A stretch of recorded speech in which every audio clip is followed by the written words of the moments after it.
తెలంగాణ నిరుద్యోగులు చేసింటి వసంత ఉంది.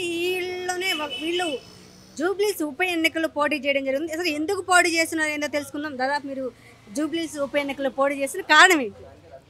మేము తెలంగాణ యాక్చువల్గా వచ్చింది ప్రజల పోరాటాల వల్ల వచ్చింది. అలాంటి తెలంగాణలో ఈరోజు అందరికీ అన్యాయం జరుగుతుంది. ఇటు రైతులకు అన్యాయం జరుగుతుంది, నిరుద్యోగులకు అన్యాయం జరుగుతుంది. దాదాపు కాంగ్రెస్ ప్రభుత్వం వచ్చి 2 సంవత్సరాలు అవుతున్నా కూడా 4 లక్షల ఉద్యోగాలు బాకీ ఉండిపోయారు మాకు.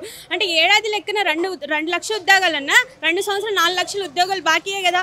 సో మాకు ఎలాంటి ఈరోజు మేము ప్రచారం చేయడం జరిగింది. రెహమత్ నగర్లో ఒక అంకుల్ అన్నారు, నా కొడుకుకి ఉద్యోగం వచ్చింది కానీ ఆర్డర్ కాపీ ఇచ్చారు కానీ మా ఉద్యోగాలు ఇంకా చేరలేదు, ఇలాంటి మోసాలు జరుగుతున్నాయి, అనుమానంగా మోసాలే జరుగుతున్నాయి, ఇంకెట్లా నమ్మేది మేము ప్రభుత్వాన్ని అనేసి అంకుల్ అంటున్నారు. ఇలా చాలా మంది ఒక అమ్మని అడిగితే, అమ్మ మీకు పింఛన్ వస్తుందా అంటే, లేదు ఎక్కడ వస్తుంది నాకు పింఛన్, ఆ ప్రభుత్వం 2000 ఇచ్చింది, ఈ ప్రభుత్వం వచ్చి 4000 అన్నది, ఆ 4000 కూడా రావట్లేదని అన్నది అమ్మగారు.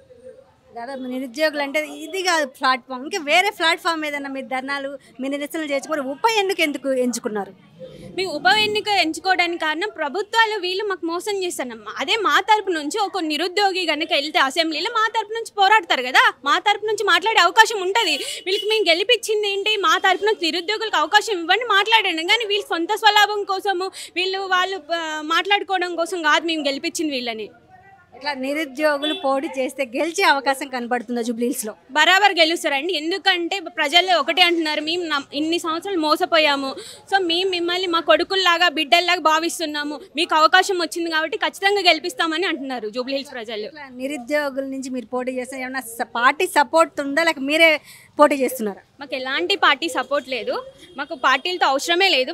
అప్పుడు ఆ ప్రభుత్వం కోసం మేమే పోరాడాం, ఇప్పుడు ఈ ప్రభుత్వం కోసం మేము పోరాడాం, కానీ ఎవరు పట్టించుకోవట్లేదు మమ్మల్ని. సో మేము స్వచ్ఛందంగా మేమే పార్టిసిపేట్ చేస్తున్నాం, ఎవరి సపోర్ట్ మాకు అవసరం లేదు, తీసుకోము కూడా. మేము దాదాపు మొన్నే కొన్ని జాబ్స్ కూడా ఇవ్వడం జరిగింది, ఇంకా ముందు ఇస్తాం అంటున్నారు కదా కాంగ్రెస్ గవర్నమెంట్. అది లాస్ట్ గవర్నమెంట్ నోటిఫికేషన్ తీసుకొచ్చి ఇది ఫిల్అప్, వాళ్ళు ఇచ్చింది ఏం లేదు, వీళ్ళు ఇచ్చింది కేవలం ఆ ఉద్యోగాలు ఎంతో కొంత వచ్చాయంటే మేము నిరుద్యోగుల పోరాటం వల్లే వచ్చాయి ఉద్యోగాలు, అంతే. వాళ్ళు ఇచ్చింది ఏం లేదు, వీళ్ళు ఇచ్చింది ఏం లేదు, కేవలం మేము సాధించుకున్న అంతో కొంత. అవి కూడా ఎక్కడ మొత్తం ఇంకా రాకుండానే ఇది చేసేసారు.